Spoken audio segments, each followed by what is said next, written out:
근데 왜 반성이 없죠, 이 순간에? 그러니까. 왜 지금 이 순간에도 정권이 지금 정말 다 끝나가잖아요. 이제 며칠 안 남았는데 이 순간에도 반성문 쓰는 국회의원이 하나 없습니까? 김상욱 정도 빼놓고는? 아니, 너무 실망스러워, 이 사람들. 인권연대는 정부나 기업의 지원을 사양하고 오로지 시민의 참여로만 운영하는 100% 순도의 민간 인권단체입니다. 네, 여러분 안녕하세요. 대한민국 최고의 방송 스픽스, 또 최고의 프로그램 역전의 용사들에서 최고의 패널과 최고의 시청자분들과 함께 또 오늘 금요일 방송하겠습니다. 고맙습니다.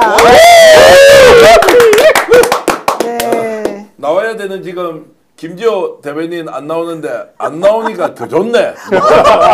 말할 게도 더 많고. 화골 네. 김지호 오지 마라. 네, 우리 정기환 대표 사심이 막 묻어나고 있는데요. 어서 오세요. 예. 안녕하십니까. 오늘 열심히 노영희 변호사를 모시고 방송 한번 해보겠습니다. 네, 너무너무 반갑고요. 박수 쳐드리고요. 그 옆에 계신 우리 오창희 사무국장님 어서 오십시오. 네, 안녕하세요. 오창익입니다. 아, 목소리 아, 좋습니다. 목소리 네, 감사합니다. 저도 긴장감 확 올려보겠습니다. 좋습니다. 좋아요. 네, 그리고 멀리서 오신 강수영 변호사님 어서 오십시오. 안녕하세요, 김수영입니다. 강 변호사님 제가 볼 때마다 느끼는 건데 네. 대구에 계시지 않습니까? 되고 있습니다. 그러면 오로지 이 스펙스를 위해서 오시는 겁니까? 그렇죠. 진짜로요? 네, 오로지 스픽스입니다. 오로지 이 프로그램 하나에? 왜 그러냐면 네. 다른 데서는 아직 안 불러주기 때문입니다. 아니 잠깐만 차비가 더 들 텐데요. 아, 돈이 문제가 아니죠. 아. 이게 지금 이 방송을 통해서 시청자분들이 생각이 더 올바라지고 또 잘못된 정보들이 바로 잡힐 수 있다. 네. 그것도 또 저를 통해서 조금이나마 그럴 수 있다. 아, 이거만큼 보람 있는 게 어디 있습니까? 제가 예전에 그 MBN에 출연할 때요. 경험 말씀드리면 대구에서 오셨죠. 이런 질문을 드리고 답변을 아예 대구에서 왔습니다. 이러잖아요. 네. 그 말이 굉장히 출연자한테는 안 좋아요. 아 그래요? 왜요? 일단 출연료를 많이 주지 않기 때문에 작가들이 PD가 부르기가 매우 어려워요. 서울 시내에 있으면 좀 오기가 이렇게 좀 쉬운데 대구에 있으면 교통비가 일단 기본적으로 한 10만 원 들잖아요. 아, 그 문제였구나. 그래서 아닙니다. 저 서울 삽니다. 이렇게 계속 연락이 오고 특히 강소영 변호사처럼 방송 잘하시는 분은 아마 다른 채널 나가도 엄청 좋을 건데 제가 오늘 홍보를 해드리겠습니다. 스픽스뿐만이 아니고 이 방송을 보시는 유튜버 채널 관계자 여러분 강소영 변호사 정말 잘하니까 꼭 불러서 패널로 쓰십시오. 감사합니다. 좀 예. 아 근데 예. 돈도 돈이지만 시간이 그렇죠. 왔다 갔다 시간이 이 한 시간 하시려고 예. 와 진짜 여러분 엄청 값어치가 있는 이 시간이라는 거 정말 감사드립니다. 그렇습니다. 제가. 제 예. 차비는 슈퍼챗으로 제가 스스로 벌어서 가도록 하겠습니다. 아니 혹시 이렇게 이제 그 스픽스 나와서 일주일에 역정 한번 하면 대구에 네. 가시면 이렇게 반응이 알아보는 사람들이 있어요? 좀 있어요? 제 주변 사람들은 예. 이렇게 와서 왜냐하면 대구에서는 예. 스픽스를 본다는 것 자체가 약간 좀 드러내기 어려운 얘기입니다. 그래서 이렇게 쓱 와서 얘기를 하고 동대구역 이런 데서는 약간 표정이 그러니까 오 이런 표정이 아니라 이 새끼 어디서 봤는데 이렇게 좀 고개를 갸우뚱 끼고 이런 표정으로 야 진짜 애로사항도 있지만 또 보람도 있고 좀 양가 감정이 드는 말씀이시네요. 네, 그렇습니다. 근데 또 대구에 계시는 우리 또 민주 시민 여러분들이 얼마나 힘이 되시고 고맙겠습니까? 열심히 하겠습니다. 네, 자 다시 한번 박수 쳐드리고 어서 오십시오. 정말 책임감을 더 많이 느끼게 됩니다. 여러분들 우리 강수영 변호사님 좀 응원 많이 해주시기 바라고요. 김지호 더불어민주당 경기도당 대변인은 오시는 대로 저희가 또 인사를 따로 한번 시키도록 하겠습니다. 거의 3주째 윤석열 탄핵 때문에 사실 정말 모든 뉴스가 들어오지를 않고 너무 화가 많이 나고 짜증난다 이런 얘기들이 압도적으로 많습니다. 그리고 솔직히 다들 많은 분들께서 너무 지쳤다. 도대체가 오늘까지도 안 할 줄은 몰랐다. 근데 이런 얘기들을 많이 하고 계시거든요. BBC 코리아에서도 관련 뉴스가 지금 올라왔다는 겁니다. 이젠 뉴스 보기도 지쳐요. 계속되는 탄핵 정국의 번아웃. 이 말을 사실 제가 오늘 한두 번 들은 게 아닙니다. 어떠십니까? 솔직히. 거의 뭐 도 닦는 심정으로 지금 기다리죠. 네. 완전히 그냥 내 인내심과 내 인격이 어디까지 화를 참을 수 있느냐 이걸 용인하는 심정으로 견디는데 근데 이게 저는 가만히 생각해 보면 감정적인 문제를 떠나서 이게 진짜 집중해야 될 문제 우리 사회에 많은 현안들이 있고 사람들이 관심을 가져야 될 문제들이 정말 많은데 대한민국은 여전히 문제가 많고 해결해야 될 문제가 있는데 여기 다 몰입이 돼가지고 다른 게 안 보인다는 거예요. 그래서 나쁜 놈들은 더 몰래 나쁜 짓을 많이 하고 도둑놈들은 도둑질을 더 많이 한다는 거죠. 제가 정부 정치인 얘기하는 겁니다. 근데 이런 사회적 비용을 소모하게 만든 이 죄를 도대체 누구한테서 어떻게 뜯어내야 됩니까? 저는 정말 원통합니다, 진짜. 원통해요? 네. 이야, 우리 강세형 변호사 되게 착한 사람인데 원통하기까지 제가 너무 미안한데요. 예. 그 오늘 국힘에서 헌법재판소에 가서 막 릴레이 이렇게 돌아가면서 한 1, 2분씩 발언하는 걸 제가 보니까 그 중에 한 사람이 그 호감도가 굉장히 떨어지는 정치인 중에 한 명인데 특히나 국힘 안에서도 야 이분이 백혜련 의원이 계란 맞은 거 있잖아요. 아 진짜. 거기에 대해서 뭐라고 얘기하느냐면 자작극이다. 그 이게 미쳤구나 완전히. 자작극이라고 하면서 그런 소문이 있는데 이거 경찰이 빨리 수사해서 밝혀야 한다. 거기서 그런 발언을 하더라고요. 야. 그 사람 누군지 제가 이런 말씀드리고 박덕흠 의원이에요. 누군지 아시죠? 진짜. 그분 정말 의원직을 자기 비즈니스에 활용한다는 소문이 많은 분. 그렇잖아요. 그 뭐 한두 가지가 아니고 영동, 뭐, 예. 충북. 그런데 이제 와. 그런 정도로 발언을 하는 것은 정말로 미쳐버렸구나 다. 자작극요.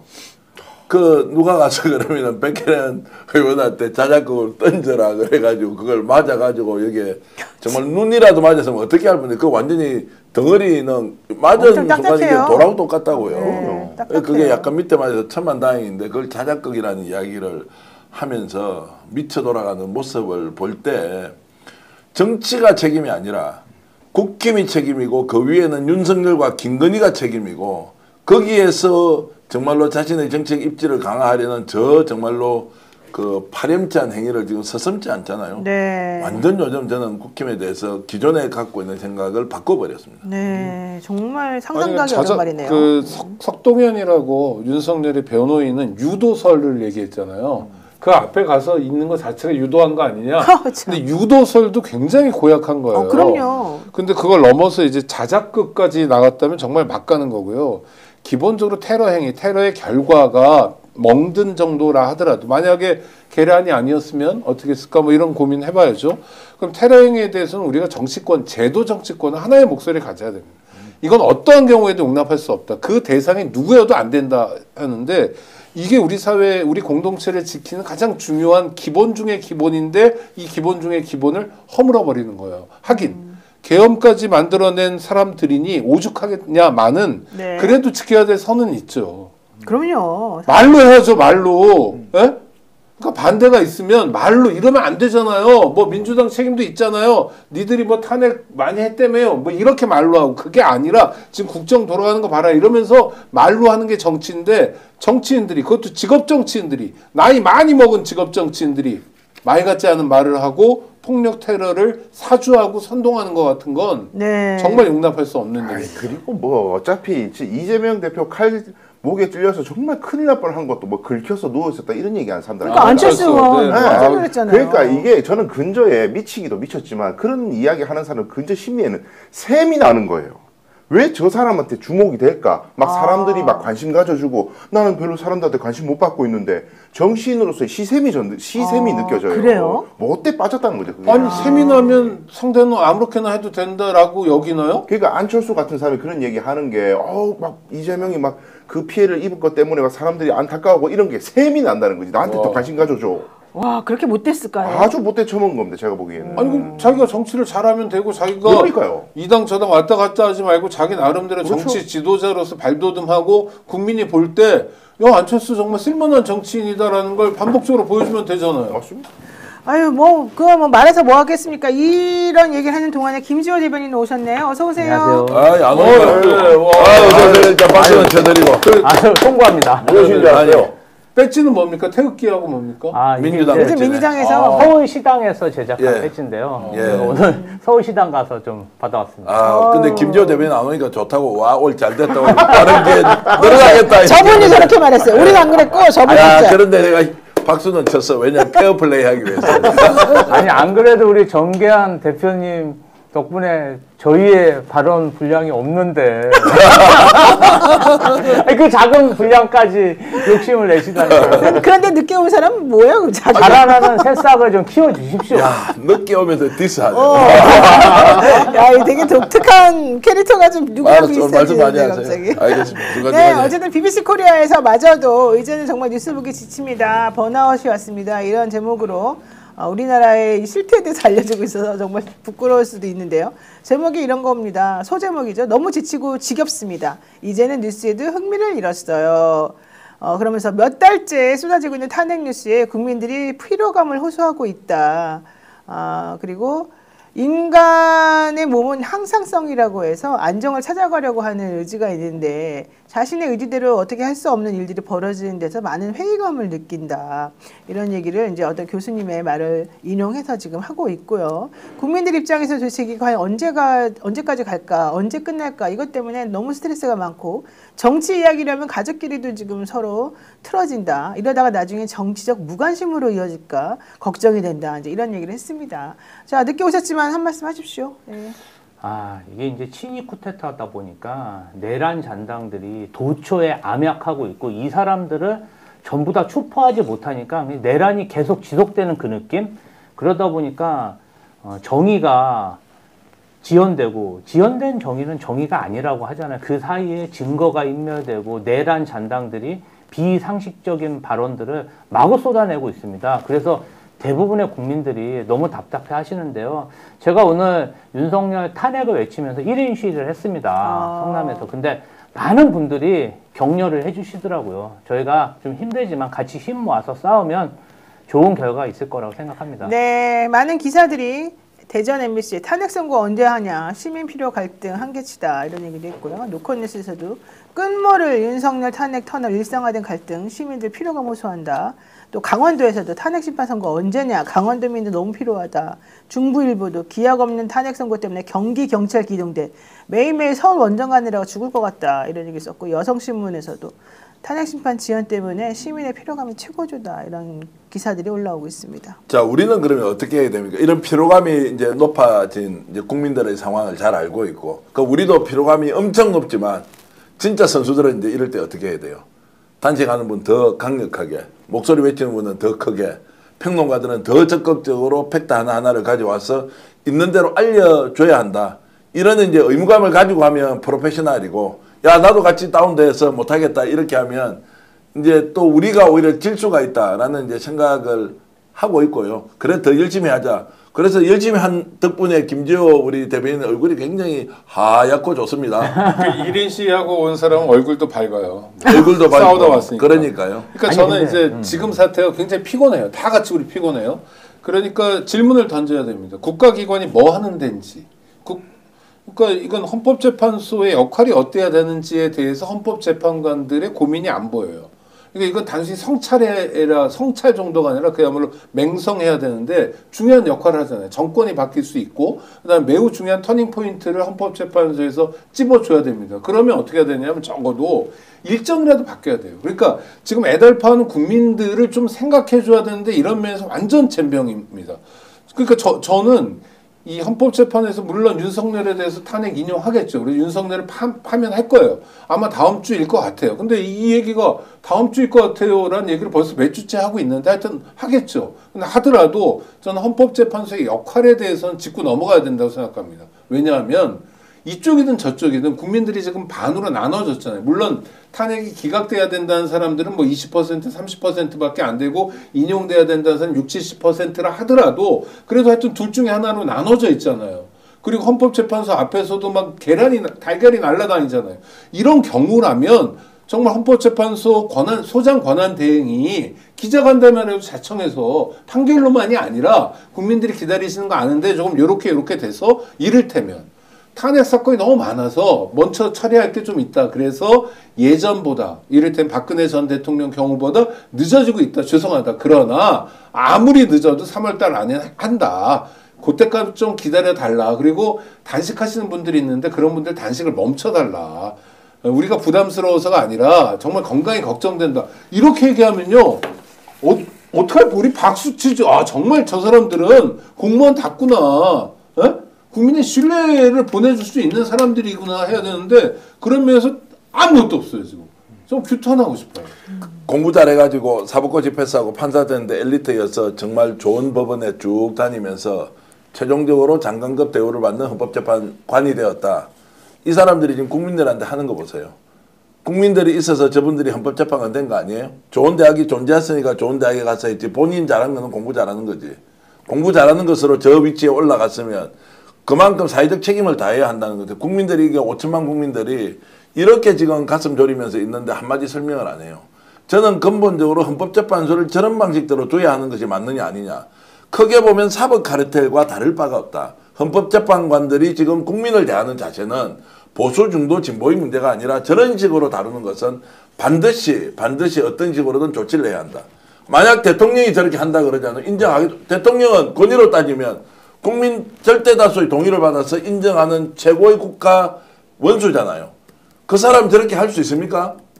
헌법재판관들이 지금 하는 행태를 보면 어떤 경우에도 국민들이 용납하기 어려울 정도로 아나무인격으로 놀고 있다. 어떤 사유에서 딜레이 할 수 있지.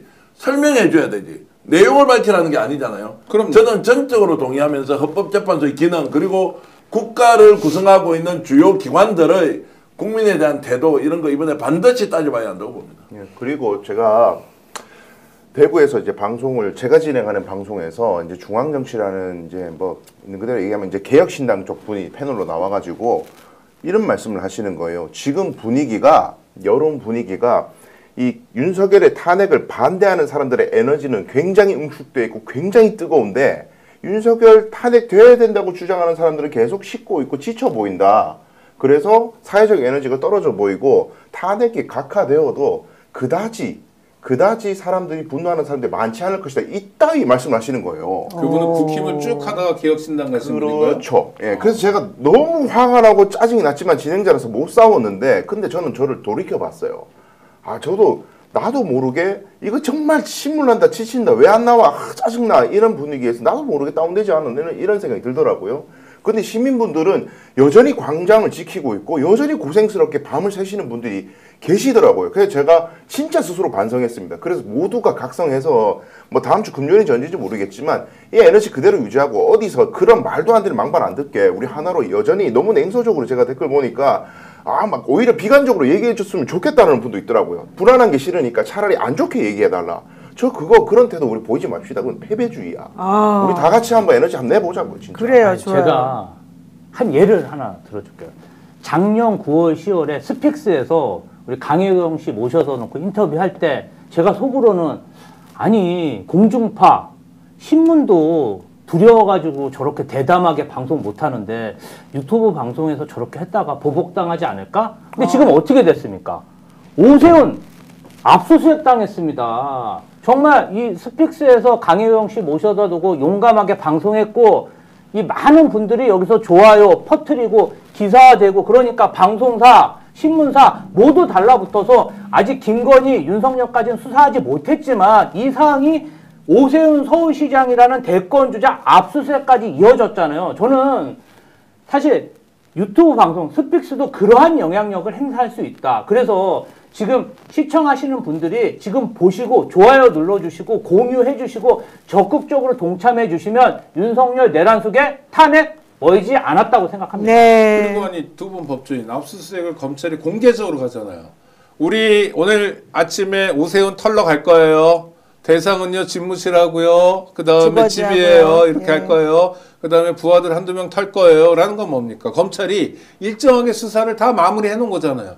잡으러 가는 거잖아요. 오세훈이 뭐라 그럽니까? 기다렸습니다. 이러더라고요. 아니, 그래도 정치 좀 했다고 위안한 척 하는 거예요. 아니, 그러니까 완전 센 척이지.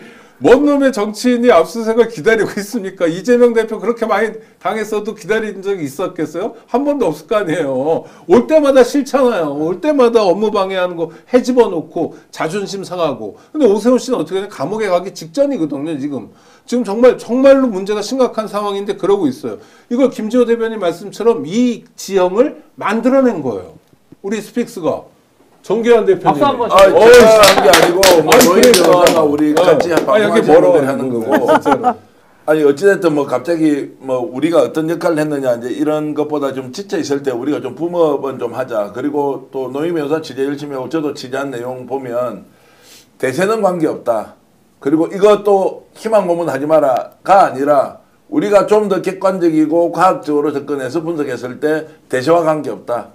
그리고 오히려 한덕수 탄핵이 월요일날 오전 10시에 선고되는 것이 자 이제는 깔끔하게 정리하면서 대선 국민으로 넘어간다라고 우리가 판단할 수 있는 근거 여러 가지 가지고 있으니까 그 내용 공유하면서 오늘 김성기가 왜 잡혀가서 검사 그 변호인 동행 하지 않고 하느냐. 이제 지도지가 어떻게 되는지 다 알고 있는 것이고 이런 것들 하나하나를 국민들에게 알려드리는 것이 우리 네. 역할 아니냐 이런 생각입니다. 좋습니다. 자, 진호님께서 거대학과 싸우는 게 많이 버겁지만 거대선이 이긴다는 것을 꼭 보여줬으면 좋겠습니다. 하시면서 슈퍼챗 보내주셨습니다. 고맙습니다. 감사합니다. 박수 너무 많이 치는데 어쨌든 너무 감사드리고요. 자, 그 얘기 한번 해보겠습니다. 월요일날 한덕수 총리 전 총리에 대해서 탄핵 심판 결정이 선고가 될 예정이고요. 오늘은 김성훈 경호차장 그리고 이광우 본부장에 대해서 영장실질심사가 있었습니다. 우선 이 영장실질심사 관련해가지고 어떤 일이 있었는지 한번 먼저 얘기를 시작을 해봐야 될 것 같은데요. 오늘 변호인 없이 그냥 갔다는 거예요? 뭐예요? 네. 정확하게 어떻게 된 겁니까? 아니 어떻게 된 게 아니라 지금 경찰이 영장을 신청했죠. 영장 청구권은 검사만 가지고 있는데 네네. 검사가 끊임없이 반복적으로 청구를 안 해줬어요. 이게 3번이었고. 그랬죠. 그래서 뭐 형식적이고 귀속력도 없지만 영장심의위원회에서 그렇게 하지 말라고 그래가지고 어거지로 지금 영장 청구까지 간 거죠. 그러니까 이건 뭐냐면 견적이 다 나와 있는 사건이에요. 견적이 나왔어. 그렇죠. 왜냐하면 법원이 발부한 영장을 집행하는 거를 아주 대놓고 업무방해를 해버린 거거든요. 네. 그러니까 영장주의에 정면으로 반하는 짓을 해버린 거예요. 총 들고 있다고 또 숫자가 몇 명 된다고. 그러니까 이거는 정말 법의 엄중한 심판을 받아야 되는 거고 네. 변호사가 사실 가서도 해줄 얘기가 별로 없어요. 두 분이 변호인으로 만약 따라가신다면 성훈 씨가 좀 반성하고 있어요. 성훈 씨 의도는 아니고 대통령님에 대한 대통령님이라고 하면 안 되겠구나. 대통령님 부부에 대한 사랑과 존경이 커서 잠깐 실수했나 봐요. 뭐 이런 정도 얘기 말고 뭘 얘기하겠어요. 실질심사에서. 근데 더 웃긴 거는 검사가 영장 실질심사에 참여도 안 했습니다. 이게 정리를 해보면 예, 오전 10시 반부터 영장 실질심사를 받았는데 심사는 2시간도 안 돼서 빨리 끝나버렸고 지금 남대문 경찰서 유치장에 이 사람들이 이제 결과를 기다리고 있다라는 얘기고요. 검사가 영장 실질심사에 참석 안 하는 건 사실 저는 잘 본 적이 없는데 그러니까요. 어쨌든 자기네가 영장 청구를 계속 반려해서 그랬는지 모르겠지만 검찰이 영장 실질심사에도 참석하지 않으면서 아예 의지가 없는 거 아니냐 이런 얘기가 좀 나왔거든요. 네. 우리 변호사님 얘기 좀 해주십시오. 전 제 생각에 쪽팔려서 그런 것 같아요. 진짜 쪽팔려서. 검사가? 검사들이? 네, 검찰이 네. 쪽팔린 게 네. 왜냐하면 이때까지 검찰이 영장 청구를 3번이나 깠잖아요. 네. 근데 지금 영장 청구된 내용들이 언론에 보도된 걸 보니까 진짜 여러분들 모두를 정말 경악할 내용들이 들어가 있어요. 그러니까 일단 지금 메시지 내용이 나오는 게 경찰이 압수수색을 해가지고 네. 김성훈의 폰에서 이 윤석열과 김건희의 메시지를 포렌식에서 살려냈다. 근데 12월 중순에 그러니까 내란 이후에 김건희가 윤석열에 대한 그 내란 특검법이 국회에서 이제 발의가 되니까 그 내란 특검법에 이런 내용이 있었습니다. 압수수색이 영장이고 뭐든 간에 그 관리자 동의 안 받아도 돼. 이런 특별한 조항을 넣어가지고 내란 특검법을 발의를 했더니 김건희가 걱정이 되는 거예요. 이거 어떡하지? 영장 집행하면 어떻게 했더니 김성훈이가 하는 얘기가 압수수색 영장이든 체포 영장이든 무조건 막아내겠습니다라고 한 게 포렌식으로 살아나 버렸어요. 그리고 두 번째 내용이 김건희가 1차 영장이 집행된 이후에 그러니까 첫 번째 실패했죠. 영장 집행이. 그 이후에 경호처에게 실망이라고 너네들 총 가지고 있으면서 안 쓰고 뭐 했냐 그랬죠. 이런 내용이 그쵸. 지금 보도가 되고 있습니다. 네, 네. 게다가 포렌식으로 살아난 게 1월 7일에는요. 윤석열이가 김성훈에게 흔들림 없이 단결 국군 통수권자의 안전만 생각한다. 일관된 임무 하나만 생각한다. 이렇게 메시지 보낸 게 포렌식으로 살아났고 이게 지금 청구서에 다 들어가 있습니다. 영장 청구서에. 그러니까 무조건 영장을 막으라고 윤석열이 지시한 거예요. 여기까지만 보면 여러분 김건희, 윤석열, 김성훈 전부 공범이라는 거예요. 그러네. 근데 이걸 경찰이 압수수색해가지고 포렌식에서 살려내는데 이때까지 검찰이 이거를 보고도 영장 청구를 안 했다? 미친놈들이지 이건. 근데 이제 와서 이제 억지로 청구를 했어요. 안 하면 안 되는데 영장심의에서. 그래서 했어. 나와가지고 너무 부끄러운 거예요 지금. 이런 것도 다 드러나고. 검찰은 진짜 대우각성해야 됩니다. 아니 근데 안 나갈 수가 있습니까? 영장실질심사하면 검사가 구속을 해달라고 이렇게 요청을 해야 되는데 검사의 청구로 진행되는 거죠. 검사의 그러니까 청구. 그런데 검사가 안 하고 수사관이 나갔다 이런 전례가 있나요? 영장실질심사를 하면 구속을 해야 되는데 시켜야 본 적 되는데 없어요. 아니 진짜 이걸 웃기는 게 봐주는 거를 아예 노골적으로 국민들 앞에서 우리는 그냥 구속 원하지 않으니까 나 안 나갈래 이게 되냐고요. 원래 절차상 가능합니까? 가기 싫으면 안 가도 돼요? 들어본 적이 없다고. 저는 이런 거 본 적이 한 번도 없어요. 본 적이 네. 제가 이재명 대표의 동지들, 저의 선후배들이 영장 심사를 받을 때는요, 검사들이 저도 그때 처음 봤습니다. 변호사들도 처음 봤다고 네. 하는데요, PPT를 4시간 냅니다. 그리고 한두 사람이 오는 게 또 아니잖아. 야, 아니 막 가서 6명이 와서 PPT를 4시간, 5시간 하니까요. 변호사들도 다 그런 얘기를 하더라고요. 아니 검사들이 PPT를 5시간 아니 그건 진짜 처음 봤다. 이렇게들 얘기하시더라고요. 그래서 저는 검찰이 김성훈 경호차장에 대한 그런 구속에 대해서 정말 열의가 없다. 재판부에 뭐 좀 구속영장 기각하든지 말든지 그런 신호를 준 게 아닌가 그런 생각이 사실은 들고요. 기각시켜달라고 시위한 거나 마찬가지죠. 여기 경찰 수사팀만 들어갔다는 거예요. 아니 그러니까 그걸 어떻게 우리가 용납을 해야 돼? 그러니까. 아니, 그 판사가 그럼 영향을 받습니까? 그러니까 검사가 안 지금 했기 때문에. 검찰청 해체를 위해서 검사들이 정말 발악을 하고 있는 거예요. 이런데도 우리 조직을 그냥 두실 거예요? 그러니까 예를 들어서 어떤 범죄를 저지른 것 같은 사람이 있고 증거인멸이나 도망의 염려, 어떤 혐의가 중대해가지고 구속영장을 청구했는데 이 결과가 어떻게 되든 우리 관심 없어요. 어쩔 수 없이 한 거잖아요. 하기 그러니까 싫은데 영장 아니, 수사심의위에서 그냥 하라니까 어쩔 수 없이 그냥 한 티를 팍팍 내고 있는 거죠. 그러면은 아무리 헌법에 검사의 뭐 청구로 인하여 뭐 영장 이렇게 나왔다 하더라도 검사가 가지고 있는 권한에 대해서 국민들은 다시 생각해 봐야 됩니다. 아니 게다가 얼마나 중요한 건입니까? 김성훈이가 지금 아까 말씀하신 것처럼 윤석열 대통령 부부를 지키려고 그 난리를 다 쳤고 영장 무조건 막아내겠습니다. 뭐 이렇게 얘기했고 잘못하면 내전에 준한 사태가 벌어질 수도 있고 우리 경찰관들을 향해서 그것들이 총을 쏠 수도 있는 총 갖고 아주 다니면 뭐해 이런 중요한 얘기까지 나오고 상황이잖아요. 이런 상황인데 검찰이 나는 절대 영장 청구하기 싫었어. 체포영장 집행하는 거 자체가 잘못이었어. 이런 티를 지금 팍팍 내고 있는 얘기거든요. 그러니까 우리가 보통 권력을 남용한다, 권한을 남용한다 이런 게 아니고 자세히 보세요. 자, 이 경호처장이 대통령을 지키기 위해서 국민들 앞에 총부리를 겨눌 수 있었고 그 밑에 있는 직원들 다 징계해버렸단 말이에요. 그랬는데 검사가 직접 출석해서 이 새끼 구속시켜야 된다는데 안 나가. 이것은 무슨 이야기예요? 근데 야 국민 너 개돼지인데 임마 권력 없는 놈들 까불지 마. 야당 지랄하고 자빠졌네. 됐어. 야 우리는 우리 마음대로야. 원래 임마 검사는 그렇게 하는 거야. 검찰 조직이 원래 그런 거야. 사법부라는 게 원래 그런 건 너희들 몰랐어. 아직 세상 물정 모르네 너희들은. 그래서 임마 우리가 똑똑히 보여줄게. 살아있는 권력 윤석열이고 김건희가 뒤에 있는데 지금 뭐 김성훈 구속시킨다고? 잘 봐. 우리 안 나가.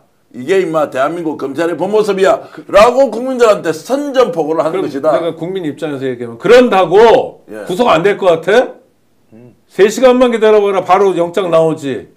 그렇게 살려주려고 그렇게 한번 애써봐. 구속이 안 되나. 자, 그래서 판사의 라고 결정이 얘기하고 너무너무 싶은 중요한데 거예요. 이런 상황을 보면 검사가 지금 국민들한테 보여주는 이 태도를 어떻게 설명할 것이냐. 그러니까 많은 사람들이 또 이렇게 얘기합니다. 아니 경찰이 주도적으로 영장 신청한 부분에 대해서는 검사가 안 나가는 경우가 종종 있습니다. 이례적이지 않습니다. 라고 얘기를 하는데 그렇지 않아요. 이게 중요한 사건인 경우에는 경찰이 수사를 했다 하더라도 자기네가 다 나갔어요. 그리고 나가는 게 맞고요. 질문이 있습니다. 네. 오늘 만약에 윤석열이 탄핵이 됐어요. 파면됐어. 대선 레이스가 시작될 것 같아. 그런데 김성훈이 오늘 잡혀갔어.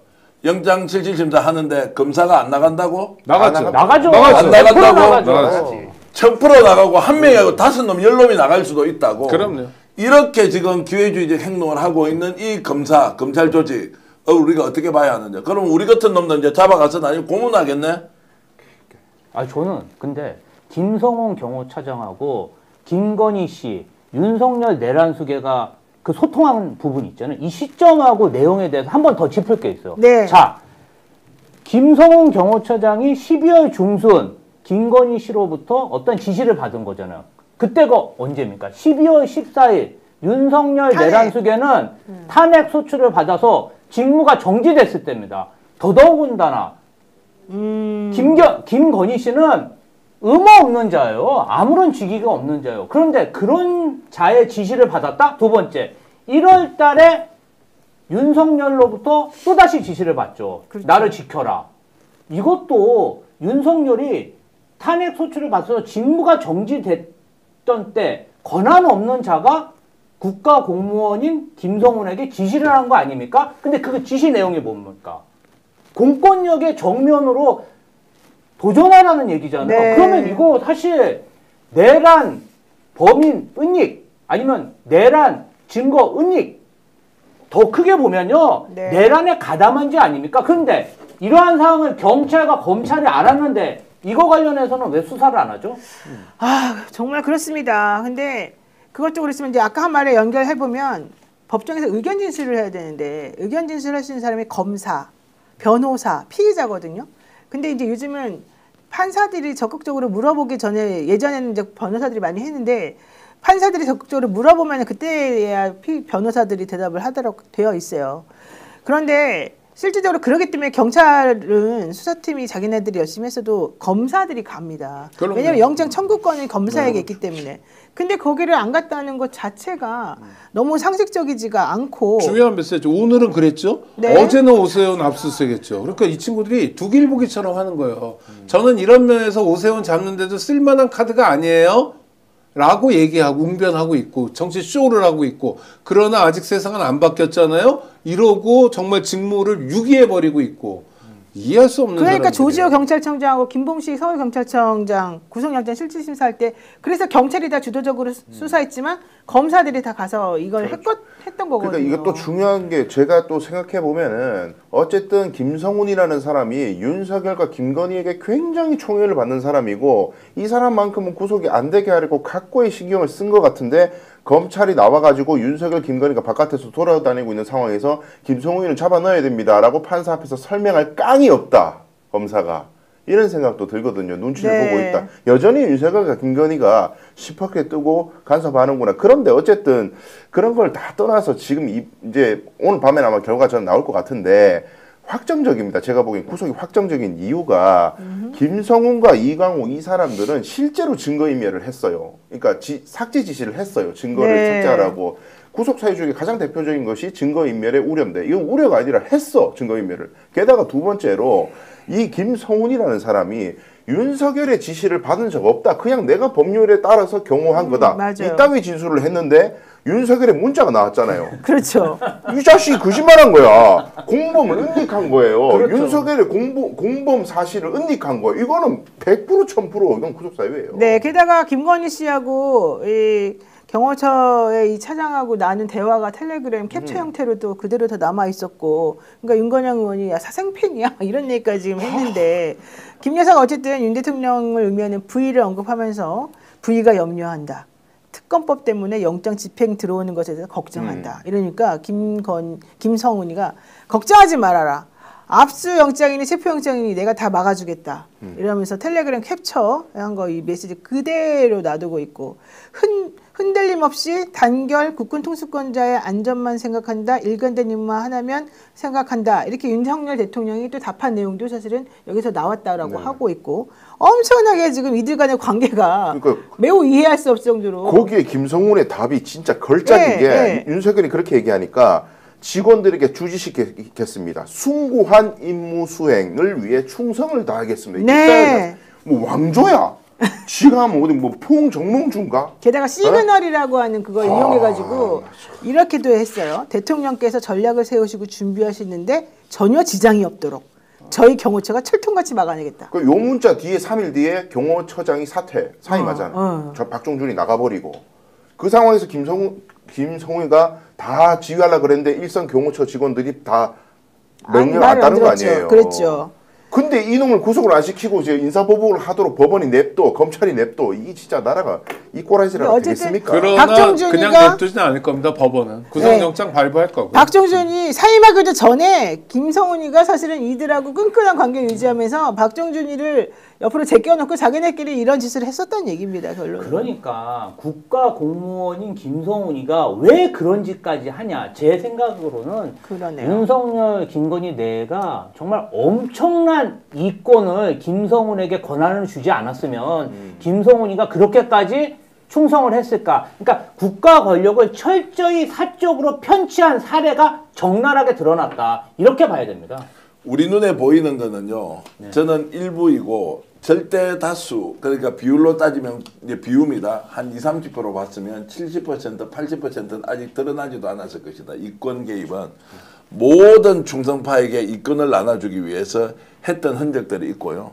정말로 이제 정권이 바뀌면 또는 수사를 본격화하면 또는 특검이 이루어지면 상상 초월의 일이 벌어질 것이다. 제가 지금 취재하는 것도 있고 정보의 내용들이 구체성도 있지만 규모가 보통이 아니에요. 수백만 원, 수천만 원, 수억 원이 아니에요. 훨씬 더 넘는 단위가 국내, 해외 그리고 범죄 집단들과 연계까지 되어서 이런 일을 정말 했을 수 있겠어? 라고 할 정도의 많은 일들이 터져 나올 거예요. 거기에 정말로 김성훈이 연계가 된 것은 어느 정도인지는 알 수 없지만 아마 이제 두고 보십시오. 그래서 목숨 걸고 막아야 하는 이유가 김성훈에게도 있을 것이다. 그게 뭔지는 본인이 주장하는 충성 이런 것이 아니라 거대한 이권과 연관이 돼 있을 것이다 라고 저는 봅니다. 근데 그렇다면 저는 국민의힘에 지금 우왕좌왕하는 또 헌재 앞에서 막 이상한 소리 하는 국회의원들한테 하고 싶은 얘기가 네. 입당한 지 얼마 안 됐더라도 자기 당에서 공천해가지고 경선을 거쳐서 공천해가지고 대통령 후보라고 내세우고 국민들에게 선출해달라고 한 거잖아요. 그 사람들의 국정 파행 정도가 그야말로 국가를 매개로 해가지고 사익을 해먹는 게 범죄 수준이다. 우리가 요 정도 알면 그들은 잘할 거 아닙니까, 그렇죠? 아니 예를 들어 대왕고래가 어쩌고 이런 거 너무 차고 넘치게 알잖아요. 근데 왜 반성이 없죠 이 순간에? 그러니까. 왜 지금 이 순간에도 정권이 지금 정말 다 끝나갔잖아요. 이제 며칠 안 남았는데 이 순간에도 반성문 쓰는 국회의원이 하나 없습니까? 김상욱 정도 빼놓고는? 아니, 너무 실망스러워 이 사람들. 그러니까 기본적으로 국회의원도 국가 공무원이면 공익, 대중, 국가관이 있어야 되는데 그 사람들의 다수는 그냥 나만 잘 먹고 잘 살면 돼. 내가 윤석열한테 줄 잘 서가지고 매간매직, 뭐 어떤 주가 정보, 부동산 투기 정보 이런 이것만 받고 내 가족 나만 잘 살면 국민이 어떻게 살든 국가가 어떻게 망하든 아무 상관이 없으니까 헌법재판소 가서 그런 폐악질을 한다고 생각합니다. 자, 어쨌든 김성훈 차장은 영장실질심사 들어가기 앞서서 우리 경호관에게 최고의 명예는 대통령의 안전을 위해서 목숨을 바치는 것이다. 적법한 조치를 사전에 강구했고 그 임무를 수행한 것뿐이다. 이렇게 말했다고 합니다. 오늘 영장 실질심사 결과가 어떻게 될지 정말 주목이 되고 그래, 그 있습니다. 중요한 포인트, 관전 포인트, 이 내란과 관련해가지고 연결되는 거 자꾸 쟁점 내세우는 게 서부지방법원에서 발부한 체포영장이 불법이다. 그래서 공수처가 체포한 것도 불법이다. 네. 불법에 항거한 김성훈은 정당한 행동을 했다. 이따위 얘기를 계속하거든요. 서부지방법원이 지금 이 영장도 심사합니다. 이 김성훈에 대한 영장 발부 여부를요. 네. 이번에 종지부를 찍어야 됩니다. 공수처의 수사 권한이 없니? 체포 권한이 없니? 이 문제 서부지방법원이 깔끔하게 자기들이 발부한 영장이 지금 불법이라고 주장하는 거잖아요. 이번 기회에 확실히 마무리 짓길 바랍니다. 그래서 매번 1차에서 2차도 그렇지 않다 수사권에 대해서 분명히 영장에서 확인을 했잖아요. 네. 법원이 반복적으로. 그래도 모른 척하고 아랑곳이잖아요. 그러니까 이 사람들은 서부지원이 아니라 중앙지법에서 오든 동부지원에서 오든 어디서 오든 어떤 법관이 발부한 영장이라도 자기 마음에 안 들면 자기 이익과 같이 하지 않으면 불법이다 위법이다 뭐가 문제다 이런 궤변을 늘어놓는 사람들인데 중요한 문제는 이 말을 하는 사람들이 대부분 법조인이잖아요. 윤석열부터. 법을 공부하고 법을 집행하면서 먹고 살았던 사람들이 이렇게 법의 근간을 깨부술 수 있습니까? 공동체를 유지할 수 있는 근간은 남겨둬야 될 거 아니에요. 아무리 지 앞길이 급하더라도. 당위로서 얘기하는 게 먹히지 않는 세상이 되었다. 국회의원들이 오늘 헌법재판소 앞에서 발언하는 것을 국회의원들이 바라보니까 와 이분들하고는 앞으로 대화나 협업을 통해서 뭔가 국가의 중요한 그 이제 사안을 토론을 할 수 있을까? 너무나 똑같은 사안을 다르게 바라보면서 당연하듯이 주장하는 이게 혹시 내가 잘못됐나 이 사람이 잘못됐나 오늘 검사가 나가지도 않고 구속 여부를 판사의 이제 결정에 기대할 수밖에 없는 이제 이런 상황들을 생각하면서 와 진짜 대한민국이 이렇게 간다. 그리고 당위적인 이 이야기해봐야 무슨 소용이 있지. 그러면 나는 구체적인 행동을 또 뭘로 하지 이제 이런 생각을 하면 참담합니다. 솔직히 말씀드리면 참담하고 와 그래도 오늘 판사가 구속시키겠죠. 그럼요. 노 변호사님. 자, 이런 것도 있습니다. 김성훈 차장이 윤석열 대통령의 비화폰 서버 삭제 지시랑 김건희 여사 총기 사용 질책 의혹에 대해서도 부인을 다 해버렸어요. 그런 적이 없다고 이제 나오더라고요. 네, 네. 비화폰은 제3자의 손에 들어갈 경우에 번호를 교체하는 등의 보안 조치를 하게 되어 있다. 그 규정에 따라 보안 조치를 강구한 것뿐이지 삭제 조치는 없었다 이렇게 주장했고 윤 대통령 체포 집행 이후에 김건희 여사가 총기 사용 언급했다는 게 이제 기사로 나왔었잖아요. 이게 사실이냐 이렇게 물어보니까 대통령실에서 이미 사실이 아니라고 발표하지 않았냐 이렇게 또 얘기를 했습니다. 부하들 앞에서 안 쪽팔리나 진짜. 네. 그리고 경찰에 제출하지 않았던 비화폰 불출 대장 이거를 검찰에만 제출했다는 의혹이 있었거든요. 여기에 대해서도 보안상의 이유로 특정된 번호에 대한 불출 대장은 원래 제출하지 않고 불출 및 반납 일시를 확인시켜 준 정도이다. 경찰이든 검찰이든 압수물이 특정되지 않거나 기밀로 분류된 부분에 대해서 동일하게 대응한 것이다 이렇게 변명했답니다. 근데 이런 내용들이 만약에 영장실질심사하는 도중에 재판부로부터 나왔거나 그래서 뭔가 자기가 이런 류의 대답을 또 똑같이 했다면 경찰이 영장실질심사하면서 냈던 자료하고는 완전히 또 반대되는 얘기가 되기 때문에 이것을 판사님이 판단하실 때 이 사람 풀어주면 안 되겠구나라고 생각할 가능성이 더 높지 않겠냐 이렇게 보는 겁니다. 며칠쯤 나옵니까? 그 우리 방송 중에 좀 나오면 좋겠는데. 방송 중에 이 사람이 한 10시 넘어서 3시간. 3시간요? 네, 한 11시? 제가 보기엔 10시 넘어서 날 거거든요. 10시 넘어서 11시. 12시는 안 넘길 것 어쨌든 같아요. 2명에 대해서 한 거라서 지금 한참 식사하시고 지금 이제 저녁 식사하시고 네. 다시 이제 기록을 들여다보면서 결정할 그런 타임인 것 같습니다. 어쨌든 김성원 충성심, 김건희 씨에 대한 충성심은 대단하다. 어마어마하다. 무엇이 그렇게까지 충성스럽게 만들었을까? 국민과 국가에 충성해야죠. 그러니까 그러면 안 공무원이. 되거든요. 자, 그런 사람이 자기 부하 직원들한테 했던 여러 가지 지금 정언들이 나오잖아요. 경호처 직원들한테는 그렇게 정말로 강압적이고 그리고 존중하지 않고 무시하고 이런 게 많이 나오잖아요. 그거라도 제대로 하든지 그러면. 네, 자 어쨌든 이 두 사람에 대한 영장 실질심사 결과는 우리가 좀 나중에 또 보도록 하고요. 우리 방송하는 도중에 나오면 좋겠지만 그건 아닐 것 같고요. 또 더 중요한 지금 주제로 들어가야 됩니다. 한덕수 국무총리 탄핵 심판 선고가 사흘 앞으로 다가왔습니다. 한덕수 기각될까요? 인용될까요? 이게 사실 화두인데 오늘 여권에서 또 이런 주장합니다. 한 총리가 복귀하면 즉 한덕수에 대한 탄핵이 기각되면 최상목 대행이 헌재 재판관 2명 임명한 거 무효 아닙니까? 이런 주장을 또 여권에서 했다는 거죠. 네. 짜증나. 내가 그랬잖아요. 이게 한덕수에 대한 거를 기각을 시키면 그 후폭풍이 실제는 다 유효지만 유효가 아니라고 주장하면서 또 사람들은 막 부안해동하고 선동하고 난리를 치게 뻔짜거든요. 그러면서 최상목 권한대행이 헌재 재판관들 임명한 거를 문제 삼을 것이 사실은 재판관들 입장에서도 충분히 예상이 되기 때문에 이 부분과 관련해 가지고 어떤 결론이 나와야 되는지, 그러니까 이거는 어떤 결론이 나올까가 아니라 어떤 결론이 나와야 되는지 당위적인 측면에서 우리가 꼭 생각해봐야 됩니다.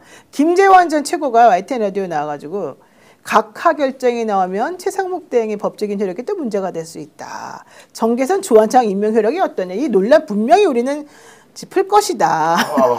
심장이 안 좋은 것 같아요, 갑자기. 아유, 답답해. 미치겠어요, 진짜. 자, 어떻게 보십니까? 기각입니까? 인용입니까? 한번 얘기해 보시죠. 당위로 보면 인용이 맞습니다. 한덕수는 그러니까 월요일날 파면될 겁니다. 오전 10시에. 그러나 현실감을 가지고 보면 기각될 가능성도 상당히 있다. 네. 원칙으로는 인용이지만 기각을 시키는 건 뭐냐면 전 헌법재판소가 지금까지 보여줬던 태도들.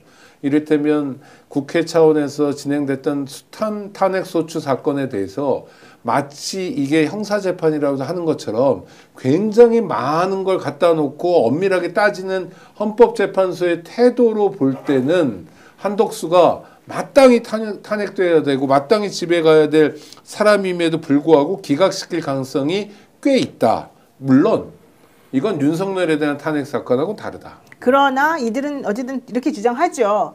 결국은 그 재판관 2명에 대한 임명도 문제가 되는데 그런 2명이 참여한 윤석열 대통령에 대한 탄핵 심판 결정 우리는 못 받아들인다. 물론 이건 자기네가 원하지 않는 결과가 나왔을 때 이제 하는 얘기지만 그렇게 사실 주장하면서 엄청나게 시끄럽게 만들 가능성이 아니 근데 그거 말이 꼬인 게 지난번에 누굽니까 감사원장하고 검사 3명에 대한 탄핵 기각했을 때 네. 용비어 청가를 날렸거든요.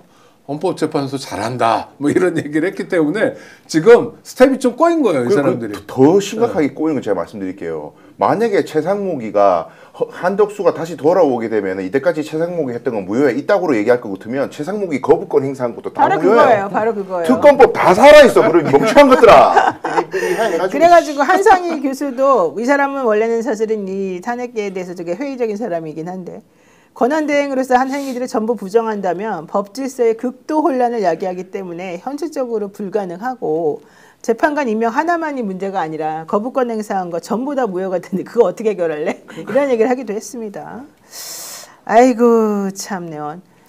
정말 황당무계한 상황이 벌어지고 우리는 이제 있어요. 헌법재판소가 어찌됐든 지금 한덕수에 대한 이제 선고를 하겠다고 하면서 모든 게 꼬여버렸죠. 윤석열 먼저 할 것이다.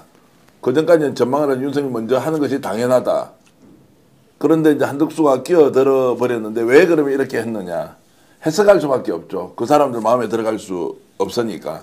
그래서 저는 기각 가능성 때문에 땡겼다라고 보는 쪽이에요. 그러면 어느 정도 평의를 해서 대충 결론이 나 있을 텐데 기각을 한다고 하면은 그러니까 인용이 되지 않는다는 표현이 맞겠죠. 그 비율이 어떻게 될 것이냐. 투표든 하든 내부에서 이제 평의로 결정을 했을 때 저는 5대3 또는 4대4로 기각이 될 것이다. 그러니까 인용의 의견이 더 많지만 결국 그것이 파면에 이르기 위해서는 3분의 2 동의가 있어야 하니까 그것이 이르지 못한 상황으로 기각이 되지 않겠느냐. 당론적으로 보면 당연히 헌법재판관 세 사람을 임명하지 않은 행위가 중대하기도 하고 또 위헌적 사항이기 때문에 그렇게 가야 되는데 대선이라는 상황을 고려했을 때 뭔가 헌법재판소가 정치적 판단을 할 수밖에 없는 상황이라는 걸 저는 인정하는 쪽에서 보면 기각을 하되 비율은 4대4나 5대3이 나올 것이다 라고 전망을 하고 있습니다. 좀 더 네. 비관적인 전망. 예. 일단 비관적인. 기각하되 8대0 기각할 거다. 그러니까 불법도 있고 그러나 파면에 이를 정도가 안 됐다. 아니 이게 헌법재판소 여태까지 일반적으로 쓰고 있는 논거예요. 잘못한 게 있어. 문제가 있어. 그러나 그렇다고 해서 파면할 건 아니야. 우리 재판부는 그렇게 할 건 아니야. 라는 걸 한덕수한테 그대로 적용해서 전 8대0으로 기각할 것 같습니다. 저는 그 아. 반대를 방향은 바로 좀 거꾸로지만. 하면요. 예. 네. 이 8대6 방식은 이제 이미 깨졌다고 보는 거고요. 수요일 날 마지막 평일하고 금요일 날 오늘이죠. 윤석열에 대한 이제 탄핵 선고가 결론이 나는 이 패턴에서 어느 순간에 한덕수라는 변수가 생겨서 끼워 넣었다라고 봤을 때는 8대0이라는 방식으로는 가지 않을 것이다. 라고 보는 것이고 오히려 윤석열에 대한 인용, 파면이 결정되는 것을 전제로 봤을 때는 대선을 누굴 중심으로 치러야 하느냐라고 봤을 때 한덕수로 가는 것이 현실적으로 맞느냐, 최상목 쪽으로 가는 것이 현실적으로 맞느냐라는 것들을 고려하지 않았겠느냐는 생각 때문에 이것이 앞으로 당겨졌다. 그리고 윤석열에 대한 반면은 생각보다 많은 시간이 지체되지 않고 곧이어서 이루어진다. 저는 그렇게 전망하고 있습니다. 헌재로서는 대통령을 탄핵 인용할 건데 네. 총리까지 탄핵하기에 정치적 부담이 너무 크기 때문에 저도 기각될 가능성이 큰데 어찌 됐든 지금 헌법재판관들이 윤석열을 탄핵했을 경우에 그 정말 그 숱한 비난과 또 개인적인 보복 이런 것에 대한 고려를 한다면 아마도 판결문에 탄핵 사유에 대한 당위성은 얘기하겠지만 결국은 8대0으로 기각할 가능성도 있다. 저는 이제 그렇게 보지 와. 않습니다. 아니, 뭐 자 우선 강 변호사님, 그렇습니다. 강 변호사님 얘기 들어보시죠. 김지호 화이팅. 근데 저는 안 그래도 요새 저 평론가 분들도 그렇고 방송에 나오시는 분들이 대체적으로 한덕수 총리 기각 의견 쪽으로 많이 네. 기울기는데 저는 사실 법률가로서는 잘 이해가 안 돼요. 저도 이해가 안 갑니다. 네, 왜냐하면은 네. 저는 쟁점별로 따졌을 때 국회가 소추 사유를 쭉쭉쭉 이제 세팅한 게 5가지인데 이 5가지가 과연 중대한 위반이 아니냐 저는 이걸로만 그러니까 뭐 총리로 대선을 치르게 하는 게 좋나 이런 정치적인 고려 말고 그래요. 법률적으로만 봐야 된다는 저는 생각하는데 네. 법률적으로 1번에 김건희 특검법, 최혜병 특검법 왜 거부권 자꾸 행사하냐 이익 산반이 되는데 이 문제는 저는 헌법재판소가 정말 정리가 필요한 게 이게 지금 국민들이 선출하는 권력이 아니잖아요. 권한대항은. 네. 국회의원들이 국민을 대표해가지고 법을 만들었는데 표도 한 장 못 받은 인간이 나와가지고 거부권 행사하는 게 이게 민주주의 체제에서 맞습니까? 이거 옛날에 뭐 사례가 있다 이런 걸로 자꾸 뭉개지 말고 이번 참에 헌법재판소가 명확하게 정리해야 되고 그럴 가능성이 매우 높다고 보고요. 네. 이번 때문인데 윤석열의 내란과 뭐 이런 것에 대해서 공모를 했거나 뭐 방조를 했거나 묵인했다 여기 너무 꽂혀 있어요 사람들이. 네. 한덕수는 사전에 몰랐다는데 자기는 반대했다 하던데 뭐 자기가 동조했다는 뭐 증거가 있나? 이러면 이거는 저도 이해가 돼요. 요거는 보수적으로 볼 가능성이 있는데 한덕수 한동훈이 탄핵 직전에 공동으로 나라를 운영하겠다 얘기한 적 있잖아요. 공동으로 나라를 네네, 운영하겠다. 그랬죠. 이거는 명백한 위헌이야. 말도 안 되는 개소리야 이거는. 근데 물론 이것도 탄핵이 곧장 되면서 실현이 안 됐기 때문에 중대성이 없다 볼 가능성이 있긴 있습니다. 근데 저는 네 번째, 다섯 번째 정말 치명적이라고 생각하는 게 상설특검이 통과됐는데 임명을 13일, 14일째 안 해요.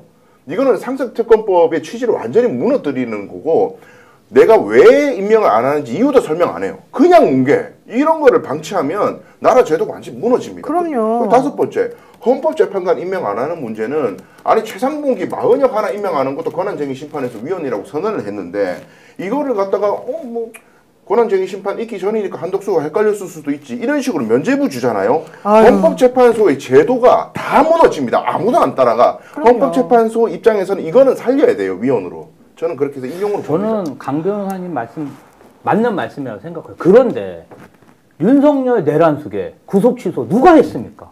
아니 이거 법적으로 설명할 수 있습니까? 저는 설명할 수 없다고 생각해요. 그리고 자 서울중앙지검 이창수 검사 외 3명 이 사람들 김건희 수사 똑바로 했습니까? 출장 조사 가고 핸드폰 반납하고 근데 다 탄핵 기각했죠. 현실적으로 헌법재판소에서 정치적인 판결을 내리고 있고 그렇다면 저희가 그런 예상을 어느 정도 하는 게 맞지 않나. 현실이 그런 걸 인정하지 않을 수가 없다. 저는 이 말씀입니다. 그런데 중앙일보에 기사가 났어요. 네. 윤 대통령에 대한 선거 흠결을 없애려고 한을 먼저 선고하는 거다. 이런 취지의 사실은 기사 중앙일보에서 그런 얘기를 났어요. 자, 왜 그러느냐. 저는 사실 좋은 시그널이라고 봤어요. 윤석열에 대한 파면을 인정하려고 사실은 그 앞에 이런 지저분한 것들 다 그냥 먼저 정리해 주려고 한다고 저는 개인적으로 봤어요. 아까 강 변호사님 말씀하시는 것과 마찬가지이지만 그동안에 헌재에서 해놓은 탄핵 심판에 다 기각됐지만 그 결정문의 이야기들을 종합적으로 정리를 해보면 적극적으로 이런 행위를 했느냐 안 했느냐부터 시작해가지고 반드시 탄핵 소추가 뭐 권한 남용 아니다라는 얘기까지 사실 다 일관적인 그 맥이 있단 말이에요. 네, 그렇죠. 그런데 지금 여권에서 주장하는 내용 중에 아까 말한 것처럼 뭐 김지원 전 최고가 말했듯이 조한창 정계선의 이 자격 유무를 가지고 사실 이들이 탄핵 심판 불복의 이유를 삼으려고 하는 것들도 되게 많거든요. 그러려고 한다면 사실은 한덕수 탄핵에 대한 얘기를 먼저 헌재가 정리를 해줘야지 사실은 네. 깔끔해져요. 그래서 저는 중앙일보에 나온 그 기사도 저는 그런 맥락에서 그런 헌재 스스로가 이거 정리한다. 자기 무쇠는 빠지면 안 된다라고 하는 걸 다시 한번 일깨워준 거라고 생각했거든요. 만약에 그게 맞다면은 네. 이때까지 윤석열 대통령의 탄핵 심판이 이때까지 미뤄진 게 설명은 됩니다. 그렇죠. 이게 선결 문제라고 봤는데 네. 한덕수를 탄핵할 거냐 말 거냐 의견은 이건 정말 경론감이긴 해요. 이건 정말 찬반이 많이 갈릴 거고 중대성에 대한 판단도 모호한 부분이 있어요. 그래서 그러면 악우는 일단 맞다. 그런 생각이 드네요.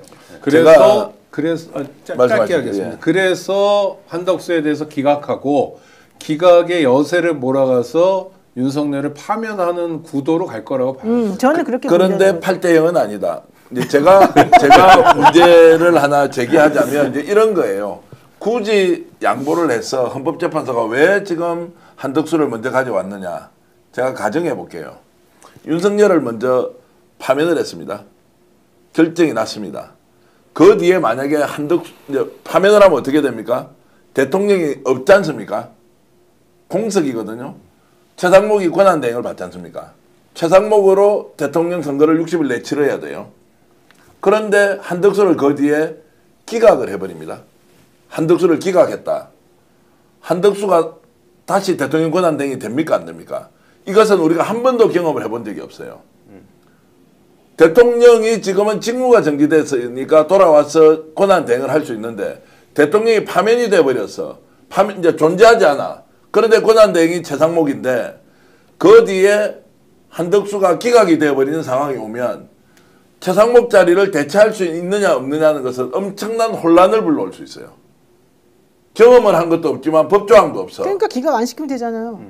그러니까 앞으로 당겼다는 말씀인가? 네. 그러니까 그런 인용을 해버리면 말씀인데. 끝나는데 만약에 기각이 되어서 권한대행으로 살아오는 조건으로 후단에 뒤에 이제 이렇게 판결을 할 경우에 어떻게 되느냐라는 문제를 깊이 고민했을 것이라고 해석하는 헌법학자. 그리고 저는 이것도 하나 꼭 제 예. 개인적으로 말씀드리고 싶은 거는 아까 정치적인 목적 때문에 한덕수 체제 하에서 대선 치르는 게 오히려 더 낫다라고 생각 때문에 그럴 수 있다라고 하셨는데 저는 최상목이가 지금 태도는 이렇지만 만약에 윤석열 대통령이 조기 대선 치른다는 거는 윤 대통령에 대한 파면이 인정됐다는 얘기잖아요. 근데 저는 파면됐다고 하면은 최상목이가 행동을 또 그렇게 안 할 것 같아요. 저는 이렇게 반론을 제기할게요. 헌법재판소가 지금 한덕수가 믿겠어요? 아니면 헌법재판소는 최상목이 제가 어떤 식으로든 끝장내야 되겠다고 생각하겠어요? 헌법재판소가 현재 권한을 가지고 있다고 생각하고. 헌법재판소는 한덕수가 더 밉죠. 한덕수가 더 미운 게 아니고 지금 자기는 임명을 망명을 하라고 했는데 에이. 이걸 미루고 있는 아닙니다. 그것은 이제 따져봐야 돼요. 따져봐야 되는데 따져봐야 그래도 되는데 그래도 두 명은 임명해줬잖아요. 연말에 그래도 임명해줬잖아요. 정계선 조한차가 임명했잖아요. 했는데 한 사람을 임명하지 않은 것에 대해서 다시 탄핵과 관련된 심사를 했지 않습니까? 위헌성에 대해서. 그런데 이거 임명하라고 했는데 임명을 하지 않고 있어요. 자, 그럼 이렇게 여쭤볼게요. 자, 지금 헌재가 다뤄야 될 게 3명이에요. 윤석열, 한덕수, 최상목이에요. 최상목은 소추는 안 됐지만 이제 곧 다뤄야 될지 몰라요. 이런 상황에서 헌재 재판관들의 관심은 누굽니까? 윤석열이죠. 나머지는 뭐냐면 스키다시예요. 그러니까 그런 선택을 할 가능성이 굉장히 농후하다는 거죠. 근데 저는 이제 정치적으로는 그럴 수 있는데 네, 정치적으로. 헌법재판소의 재판관은 기본적으로 법관들이에요. 법관들이고 헌법 질서를 먼저 생각하는 사람이다 보니까 진짜로요? 네, 네, 그렇습니다. 원래 그래요. 예. 아니, 근데 그게 너무 집착한다 싶을 정도로 너무 맞아요. 문외한이고 세상 물정 모른다고 평가할 정도로 너무 몰입해 있어요. 그 헌법 질서에. 그래서 아까 이제 대변인 말씀하신 것과 좀 층위는 달라지는 것이 검사들이 왜 수사를 똑바로 안 했어? 혹은 감사원장이 왜 그따구로 감사권을 월권했어? 이런 문제 차원과 헌법재판소가 위헌이라고 선언했는데 그거 왜 안 따라야 하는 이 차원은 이 헌법재판관들의 머릿속에서는 차원이 다른 문제인 거예요. 중대성의 정도가 헌법을 위반했냐와 법률을 위반했냐는 너무 달라서 헌법재판소 머릿속에는 헌법을 위반한다는 건 근본 규칙을 위반하는 거기 때문에 이건 중대하다고 거의 본다. 근데 검사가 수사 똑바로 안 해. 뭐 감사원장이 월권을 했어. 이런 것들은 헌법 위반의 정도까지 가기에는 못 미치거든요. 그렇다 보니까 저는 특히 헌법재판관 임명 거부는 매우 중대하다. 그렇게 볼 가능성이 높다고 좀 봐요. 저는 오히려 민주당에서 이 최상목 대행에 대해서 탄핵 선고한다고 이제 막 이러고 나오니까 사실은 그리고 왜냐하면 지도부에 위임한다 이제 밤에 그 의총부터 시작해가지고 얘기 나오니까 저는 헌재가 한덕수 총리에 대한 탄핵 결정을 빨리 선고해버린다라고 지금 저는 차라리 생각을 했거든요. 어찌됐든 대통령 선거가 60일 안에 치러진다는 것을 헌법재판소에 있는 재판관들이 염두에 두지 않고 헌법에 의한 최종적인 결정을 내린다고 보기에는 저는 맞는 해석은 아니라고 봅니다. 자, 누구 말이 맞는지는 이제 지켜보면 되겠지만 어쨌든 국민의힘에서는 한덕수 총리에 대해서 기각이 되건 각하가 되건 만약에 그런 식으로 인용이 안 된다면 우리는 조한창과 정계선 두 헌법재판관 자격에 대해서 심하게 문제제기를 하겠다고 지금 나섰습니다. 이제 그 상황은 이제 뭐 전쟁을 하듯이 지금 끝장내야 됩니다. 뭐 우리가 대한민국 법과 그리고 헌법이 없어가지고 유월항쟁했습니까? 그때도 다 있었고요. 그때 국민이 어떻게 나서서 이 나라를 다시 세웠는지 뭐 이렇게 해야 되니까 지금 국민의힘 사람들이 문제 제기하겠다는 게 2명이었잖아요. 근데 그 전까지 국면은 4명이었어요. 좌파. 그러니까 자기들이 그냥 정해놓은 거예요. 4대 4잖아요. 자기들 뇌 회로 속에는. 그래서 4명의 재판관은 문제가 있고 4명의 재판관은 가짜고 4명의 재판관은 자격도 없다고 그냥 자기 마음대로 문영배 소장 대행부터 4명을 정해놓은 거잖아요. 2명으로 줄었네요. 그리고 지금 그리고 가짜뉴스에 나오는 것 중에 언급되고 있는 사람은 2명밖에 없어요. 정영식하고 김복형밖에 없어요. 그 얘기는 무슨 얘기예요? 설령 그런 식으로 국민의힘이나 대통령 측에서 뭔가 생각을 하고 희망을 가진다 하더라도 얘기할 만한 사람이 2명밖에 없다는 얘기예요. 이게 사실 의미하는 바가 꽤 큽니다. 여러분들 가짜뉴스 많이 들으셨지만 사람들이 뭐 8대 빵이다, 뭐 5대3이다 이런 얘기 사다사다 얘기하면서도 언급되는 사람 이름은 딱 2명이에요. 딴 사람 이름 언급되고 본 적이 없어요. 김영재 재판관 이름 언급 안 해요. 네네 맞아요. 예, 그리고 나머지 재판관들이 언급할 때는 뭐라고 하냐면 나쁜 놈이라고 사파라고. 8대 0으로 정영식이가 이 사건을 각하를 밀어붙인다라는 소리를 하면서 거기에 대한 반대 의견을 내는 사람은 이미선, 정계선, 뭐 여자 또 누구 뭐 누구다 이렇게밖에 정정미 이렇게만 얘기를 하고 있어요. 그 얘기는 무슨 얘기예요? 지금 구구나 보수 쪽에서 밀고 싶은 혹은 믿고 싶은 사람은 2명밖에 없다는 얘기거든요. 조한창 얘기 나오나요? 안 나와요. 잘 보세요. 그리고 법률적으로 어쨌든 간에 최상목 권한대행이 한 행동이 한덕수가 살아 돌아오면 무효다. 이건 말도 안 되는 넌센스입니다. 그래요. 지금 경찰에 인사를 몇 번 했으면 특검법 거부를 몇 번 했고 이거 다 무효예요. 전혀 그렇지 않아요. 예. 하여튼 누가 맞는지 한번 봅시다. 누가 맞는지 한번 봅시다. 이런 말씀을 이제 드리고요. 여러 가지를 이제 복잡하게 해설을 할 수밖에 없는, 분석할 수밖에 없는 상황을 헌법재판소가 만들었다. 그리고 무엇이 맞아요. 맞다 안 맞다 이전에 각자의 생각을 펼칠 수밖에 없는 상황이다. 이런 말씀을 드리겠습니다. 어쨌든 이렇게 난리 부르스를 칩니다. 경찰들도 힘들어 죽을 것 같다고 지금 매일매일 투덜대고 있습니다. 정말 대한민국 힘들어요. 진짜 힘들다고요. 네. 이게 진짜 죽겠다는 거예요. 지금 이게. 국민들도 엄청 답답해 하십니다. 그러니까 그 노동 강도가 너무 세고 그다음 서울청 직원들만이 아니라 지금 경기청에서도 나와 있거든요. 그러니까 막 정신이 없고요. 거의 손대면 막 쓰러질 것 같이 직원들이 막 너무 헌재만이 아니라 외곽도 많이 쓰거든요. 경비를. 너무 힘들어요. 빨리 끝내야 돼요. 맞아요. 경찰들이 살 수가 없대요. 대선 투표 아주 잘할 것 같아요. 이제. 대선 투표도 잘하고 정말로 기득권들이 가지고 있는 정말 본색을 보는 것 같아가지고 참 진짜 대한민국이 원래 이런 나라였나 생각이 듭니다. 맞습니다. 감사님 이 말이 제일 정확합니다. 진짜 징글징글하다. 정말 너무 피곤합니다. 힘듭니다. 가르비님이 패널들끼리 왜 싸우냐고 그러시는데 저희 싸우는 게 아니에요. 아름답게 토론하는 거예요. 그래도 진경민님, 안간다님, M님, 피노키오님, 푸른하늘님 많은 분들이 그래도 댓글 또 우리 방송 보시면서 주고 계시고 댓글 주지 않지만 어딘가에서 또 만 몇천 명이 방송 듣고 있지 않습니까? 이분들도 애국자시고 대단하십니다. 여러분들 이분들을 위해서 우리가 박수를 감사합니다. 네. 금요일 저녁에. 근데 지금 구독, 좋아요 눌러주세요. 동접은 13,000명이 넘는데 구독은 좋아요는 별로 안 눌러주세요. 좋아요 지금 마지막 누르고 그러면은 노영 변호사가 홍보 방송을 시작하겠습니다. 구독 좋아요 여러분 꼭 눌러 주십시오. 좋아요 누르면 더 많은 분들이 동시에 전 세계에서 함께 시청할 수 있습니다. 네. 한입 꽃게장. 네. 근데 화면에는 다른 게 나오네요. 국내산 꽃게장 인터넷 최저가 한 통에 1,900원. 에이? 1,900원이요? 꽃게장 한 통이?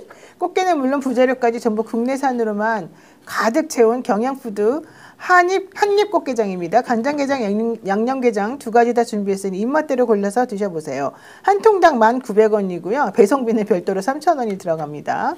더보기 경영푸드 링크에서 주문 가능합니다. 더보기 고정 댓글에 국내산 한입꽃게장, 간장게장, 양념게장 교차 선택 가능하다고 써있으니까 한번 보시는데요. 어머, 지금 진짜 채널님께서 동네형 정계환 친구에 오신 것을 환영합니다. 이렇게 회원가입을 해주셨어요? 우리 이제 회원 등록 제도가 있어가지고요. 이제 드디어 하셨군요. 회원 등록으로 이제 해놨는데 회원가입. 예, 회원가입 동네형 정계환 친구, 동지, 사부 이렇게 세 가지를 놔둬가지고요. 그걸 해서 계속 이걸 하라고 막 와서 했고요. 그리고 열심히 한번 해보고 또 이분들끼리 커뮤니티 같은 것도 좀 만들려고 아마 PD들이 엄청 지금 연구를 하고 있습니다. 야, 여러분들 그러면은 회원가입을 해주시면 좋겠습니다. 회원가입은 결국에는 우리 팀이란 느낌을 좀 주는 유튜브 운영하는 그 운영자 입장에서 매우 중요한 그런 부분인데요. 네. 어쨌든 감사드립니다. 네, 정말 감사합니다. 이희망이님께서 스픽스 분들 힘내세요. 끝까지 응원합니다. 이러셨고요. 역전의 용사들을 통해서 회원가입이 또 많이 되면 또 그건 또 저희들에게 좋은 얘기가 될 것 같습니다. 오늘 금요일인데요. 여러분들 김성훈 씨, 이광호 본부장에 대해서 오늘 밤 안으로 한 11시 정도에 결정이 날 것 같고요. 영장은 발부되는 쪽으로 나올 것 같습니다. 물론 또 이거 틀리면 큰일 나겠네. 자, 그리고 월요일 날 탄핵에 대해서는 어떻게 나올지 우리 한번 스픽스 역전용사들이 할 시간 되면 이미 결정이 나 있을 거 아니겠습니까? 자, 우리는 그날 밤에 이제 방송을 하고 아침에 이제 9시부터 또 방송 예정이니까요. 10시에 네. 어떤 결과가 나오는지 가장 먼저 해설하려고 준비하고 있습니다. 네, 김봉신님께서 그 사이에 동네형 정기한 친구에 들어오셨습니다. 아유, 역시 고맙습니다. 회원가입해주셔서 너무 고맙습니다. 많은 분들 저희 스픽스 많이 사랑해 주시기만 좋겠고요. 우리 강 변호사님이 운영하는 유튜브가 있습니까? 아 유튜브 있긴 있는데 지금 소개드리기 민망할 정도라 가지고. 아. 자, 좀 이따가 네. 재단장을 해서 한번 소개하기로 하고 네. 제가 네. 이제 소개하자면 오늘 노영희 TV 아시죠? 네. 영진이들 저는 구독자고요. 그리고 그 광고도 아주 애용하고 있습니다. 아, 예. 노영희 TV 구독하셨죠? 그럼요. 예. 그럼요. 하셔야 됩니다. 저 시중에는 네, 출연도 출연도 하셨습니다. 하셨습니다. 예. 예. 저는 출연을 아직 출연하고 한 번 하셨잖아요. 한 번 했는데 예, 그 뒤부터 안 불러줘. 방송질이 매우 떨어져서 안 불러주는 것 같고요. 노영희 TV 영진이들도 여러분 많이 구독 좋아요 해주시면 고맙겠습니다. 아까 네. 그 말씀하시고 나서 지금 6,500명이 좋아요 눌렀는데 고맙습니다. 역시 오창익 대표님의 또 이 영향력이 상당하다 이 생각이 듭니다. 그렇게 여기겠습니다. 감사합니다. 네, 어쨌든 우리끼리 서로 도와주고 끌어주고 밀어주고 우리도 한번 해봅시다. 네, 여러분 오늘 금요일 또 많은 분들 하루의 피로가 조금 풀리기를 바라면서 오늘 방송 여기서 마치겠습니다. 고맙습니다. 고맙습니다.